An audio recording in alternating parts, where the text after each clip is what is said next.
కీర్తనల గ్రంథం 77వ కీర్తన. నేను ఎలుగెత్తి దేవునికి మొర్రపెట్టుదును, ఆయనకు మనవి చేయుదును. దేవుడు నాకు చెవియొగ్గు వరకు నేను ఎలుగెత్తి ఆయనకు మనవి చేయుదును.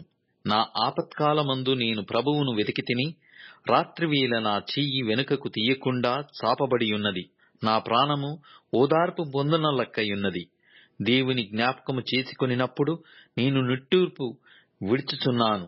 నేను ధ్యానించునప్పుడు నా ఆత్మ కృంగిపోవుచున్నది. నీవు నా కన్నులు మూతపడనీయవు. నేను కలవరపడుచు మాటలాడలేకయున్నాను.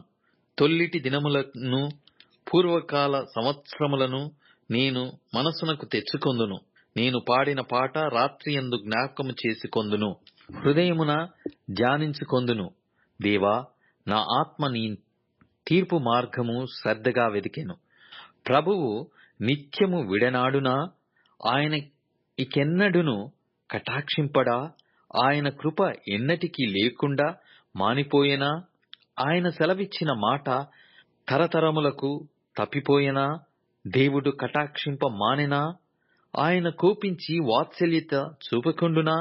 అందుకు నేనిలాగు అనుకొనుచున్నాను, మహోన్నతుని దక్షిణ హస్తము మార్పు నొందెదనను కొనుటకు నాకు కలిగిన శ్రమయే కారణము. యెహోవా చేసిన కార్యములను, పూర్వము జరిగిన నీ ఆశ్చర్య కార్యములను నేను మనస్సునకు తెచ్చుకొందును. నీ కార్యమంతయు నేను ధ్యానించుకొందును, నీ క్రియలను నేను ధ్యానించుకొందును. దేవా, నీ మార్గము పరిశుద్ధమైనది. దేవుని వంటి మహా దేవుడు ఎక్కడున్నాడు? ఆశ్చర్య క్రియలు జరిగించు దేవుడవు నీవే. జనములలో నీ శక్తిని నీవు ప్రత్యక్షపరచుకొనియున్నావు. నీ బాహుబలము వలన యాకోబు యోసేపుల సంతతి వారగు నీ ప్రజలను నీవు విమోచించియున్నావు. దేవా, జలములు నిన్ను చూచెను. జలములు నిన్ను చూచి దిగులుపడెను. అగాధ జలములు గజగజలాడెను. మేఘరాశులు నీళ్లు దిమ్మరించెను. అంతరిక్షము ఘోషించెను. నీ బాణములు నలుదిక్కుల పారెను. నీ ఉరుముల ధ్వని సుడిగాలిలో మ్రోగెను. మెరుపులు లోకమును ప్రకాశింపజేసెను. భూమి వణికి కంపించెను. నీ మార్గము సముద్రములో నుండెను.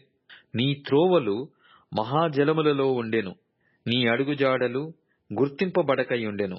మోషే అహరోనుల చేత నీ ప్రజలను మందవలె నడిపించితివి.